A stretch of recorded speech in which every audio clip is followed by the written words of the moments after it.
Assalamualaikum warahmatullahi wabarakatuh. Pendidikan sejatinya harus berpihak kepada murid.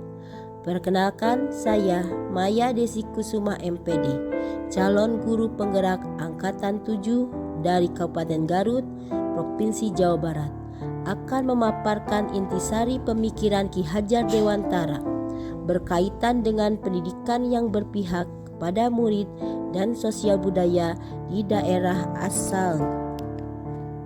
4 pokok pemikiran Ki Hajar Dewantara. Yang pertama, berpusat pada anak. Pendidikan yang berpusat pada anak menekankan pada minat, kebutuhan, dan kemampuan individu, menghadirkan model dan metode untuk membangun anak menjadi pembelajar yang sejati, selalu ingin tahu terhadap informasi dan pengetahuan pembelajaran. Seperti ini dapat meningkatkan sumber daya manusia yang dibutuhkan pada era yang mendatang, seperti kreativitas, inovatif, kepemimpinan, rasa percaya diri, kemandirian, kedisiplinan, kekritisan dalam berpikir, daya nalar yang tinggi, komunikasi, kerjasama dengan tim, dan berwawasan global untuk dapat selalu beradaptasi dalam perubahan dan perkembangan zaman. 2. Trilogi pendidikan yang terdiri dari Ingarso, Sungtulodo, Ingmadyo Mangunkarso, Tutwuri Handayani. 3. Pendidikan sejarinya menuntun kodrat keadaan anak. Yang pertama, kodrat alam, berkaitan dengan sifat dan bentuk lingkungan di mana anak berada. Yang kedua, kodrat zaman, berkaitan dengan isi dan irama. 4. Budi pekerti, sebagai perpaduan antara cipta, rasa, sehingga menciptakan karya. Bagaimana mewujudkan pemikiran Ki Hajar Dewantara? Pendidikan yang berpihak pada murid sesuai dengan konteks diri murid dan sosial budaya di daerah asal. Implementasi pemikiran Ki Hajar Dewantara. Yang pertama, pembiasan karakter, penanaman nilai karakter dan budi pekerti yang baik terhadap peserta didik. Contohnya, budaya 5S, senyum, sapa, salam, sopan, dan santun.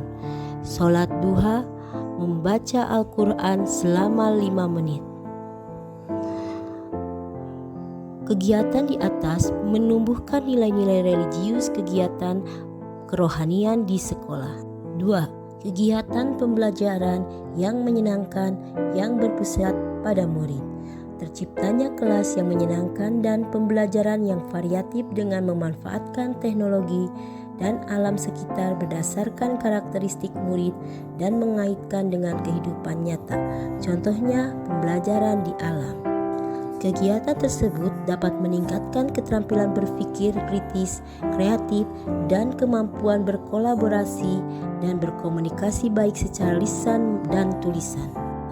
Bimbingan ekstrakurikuler, menuntun peserta didik sesuai dengan bakat dan minatnya. Contoh, pramuka. Dengan mengikuti pramuka, siswa dapat menumbuhkan nilai-nilai kebersamaan dan kemandirian. Tantangan yang dihadapi. Kemajuan teknologi berdampak positif, sekaligus juga berdampak negatif bagi peserta didik. Kurangnya kesadaran dan dukungan orang tua siswa tentang pentingnya budaya budi pekerti. Kita sebagai guru harus berpikir terbuka dan harus mengikuti perkembangan zaman agar bisa memanfaatkan dalam pembelajaran. Alternatif solusi. 1. Komunikasi dengan orang tua murid perlu ditingkatkan.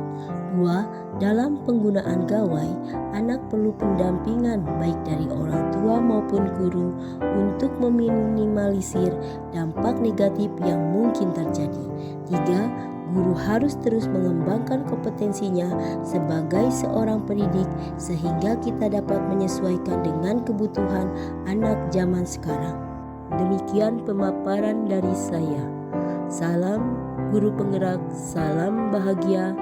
Wassalamualaikum warahmatullahi wabarakatuh.